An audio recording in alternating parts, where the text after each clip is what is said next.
Okay, I'm going to talk about just a brief introduction to probability in case you weren't familiar with it or your previous courses haven't talked about it. Because I think it's one of the more important applications of integrals there is. And it shows up in just a wide variety of fields, like I think machine learning right now, that's a very popular field. And like if you want to go into industry right now, I think if you know machine learning, they're paying quite a premium salary for this skill, and a lot of it is statistics and probability. And quantitative finance.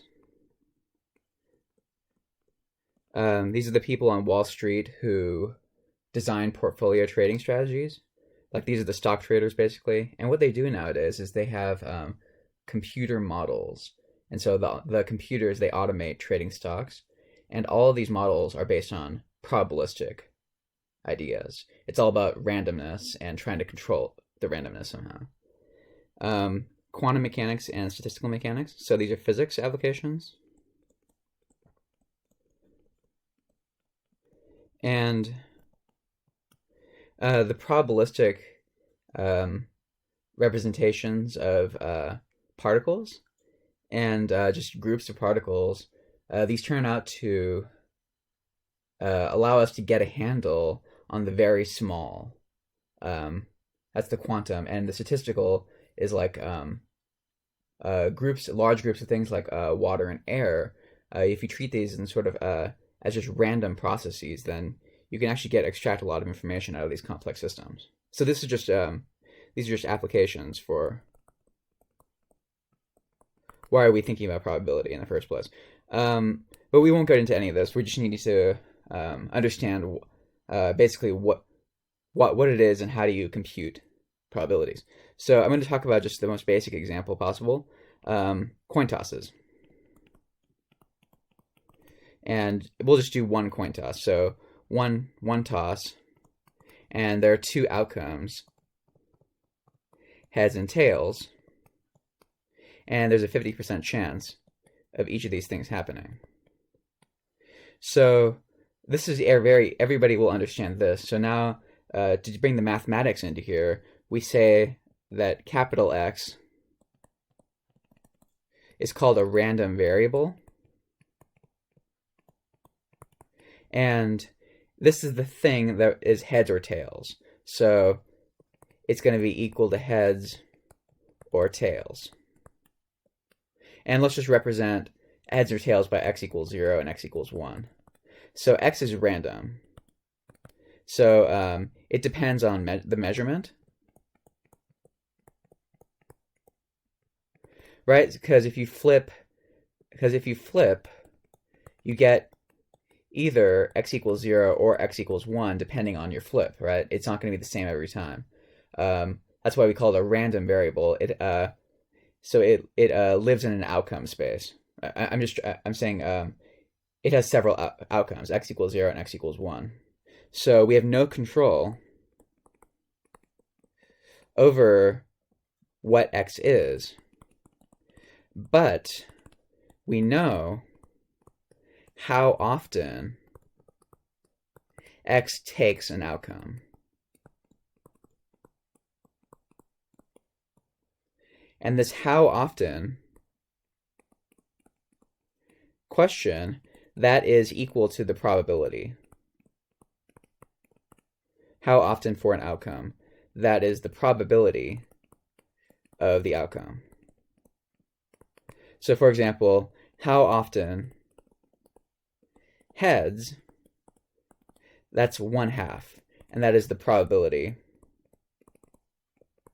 that x equals 0. And we write that, this is notation, as the probability, capital P, of x equals 0. And similarly, 1/2 is equal capital P of x equals 1. That's tails. Okay, and you can graph the probability density. So if we write little p of x equals, if little x can be 0 or 1, we can write a function, little p of x,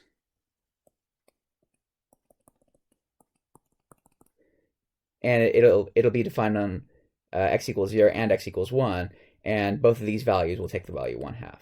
So the normalization condition states that 1 equals p of 0 plus p of 1. So it's a sum over all the outcomes. And this 1 represents that some outcome happened. Something had to have happened. That's what the 1 represents. And any other specific outcome, it'll be a fractional probability. So this is 1/2 plus 1/2. But we know that heads or tails happened. So in this example, 1 equals heads plus or heads or tails. Okay, so let's move on to something more non-trivial. Let's talk about 1D continuous random variables. The previous example, this was a discrete random variable because x could be either 0 or 1. That was it. But now we'll say that x can be anything in 0 to 1. So that is to say we're having the unit interval, for example. And so now we don't know what x is all the time because it's random. But we do know how often x lives in some interval AB. That is the probability that x will live in AB, and we call this notation, because we don't want to write probability out every time, we'll just say probability that capital X is in AB. Okay, and so I mentioned little p. So what will little p be in this case? What is it? Well, little p, it'll be a function of x.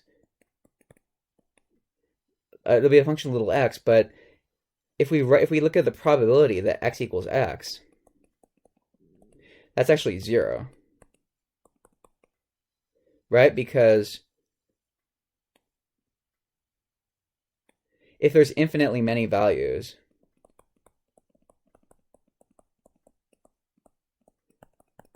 then certainly none of them will be preferred, and they have to all be 0 at once, right? Really what I'm trying to say is that the area under this point is 0. Okay? But if we enlarge it slightly to a small interval of with dx, so x and then x plus dx, then this is p of x. That's what p of x represents. So p of x is the probability that in this small interval,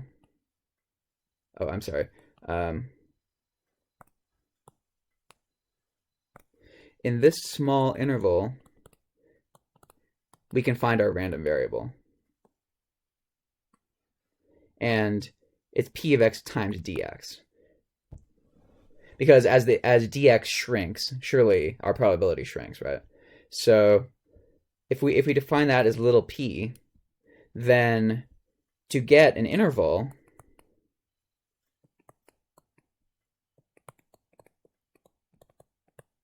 we'll just be summing over the dx's, and that this is an integral. So this the probability that x will live in an interval, it'll be sums over little p's, so it'll be an integral from a to b of p of x dx. So let's write out p of x can have a graph, and the probability will represent the area under the curve. So probability will equal the area. So probability lives in AB will be the area under curve from AB. Okay, so if you So if you're given probability density P of x, you convert it to probabilities by integration. This is analogous to mass density, charge density, and so on. You have this function that doesn't mean anything, but as soon as you integrate it, you can get stuff out of it. And so instead of mass or charge, we're getting probabilities, or how often it lives in this space. So let's talk about a 2D. Well, I can just do an example. So if we want to check if it's normalized, we just need that the sums over all the outcomes of the P of x's to equal 1. So in other words, the integral from 0 to 1 of P of x dx. That is to say, this area, the total area, should be equal to 1. So again, just to recall, that's like heads or tails. 1/2 plus 1/2 equals 1. These probabilities should be 1. So just as an example, if we try P of x equal Cx, and C is a constant that we need to choose to normalize for normalization, then to find the area under this curve from 0 to 1, we need the normalization condition says 1 equals this integral from 0 to 1 of P of x dx. And if we do this integral, we end up with C times 1/2. So C equals 2. And the reason I'm going through this dumb calculation is if you take the upper division quantum mechanics course, they will literally have you do this like throughout the quarter. So this idea of normalizing stuff, it shows up a lot. So now let's try. We're talking about double integrals. So let's do in the 2D situation. Really, it's just you replace P of x with P of xy, and you replace the normalization condition 0 to 1 P of x dx. You replace that now with the integral over your region should be 1. Whatever, if we were on the unit interval before, then whatever region we have, the total probability should be 1. So it's really just the same thing. And the nomenclature is P of xy is called a joint probability density, but I would just think of it just. But I don't think it needs to be that complicated. And what does it represent? So how do you compute a single probability? Compute a probability. Say that it lives in A, B, and C, D. Why did I write 2 intervals? Because we have 2 variables. So we'll have the first random variable will live in this interval, and the second random variable will live in this interval. That's why we have 2 variables. That's what it represents. So for example, it could be 2 coins now. And so we have 4 possible outcomes, right? We have heads, heads, we have tails, heads, we have tails, tails, and we have heads, tails. And each of these is 1/4.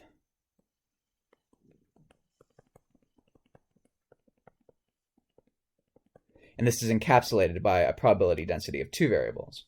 Of course, this is the discrete case. So in the continuous case, for example, we could have P of xy equal xy, and the probability that x, the first random variable is in this interval, and the second random variable is in this interval, you get this by integrating P. So A to B, C to D of xy times dy dx. And that would give you that probability. And you need that constant to normalize it. And let's just check if this one's normalized, just to give you the idea. So if it should get for normalization, we need 1 to be that integral, and now we'll just do we'll call this over the unit square, just to make things simple. So 0 to 1, 0 to 1, xy, we need that C, and then dy dx. So we can split it. So 0 to 1 x, 0 to 1 y, and then times that c, so we get 1 half squared, so 1/4 c. So c equals 4 in order for this to be normalized. So I'm just illustrating how do you get a probability density out of a good positive function. And you choose that c to be something good. Okay, thanks for watching.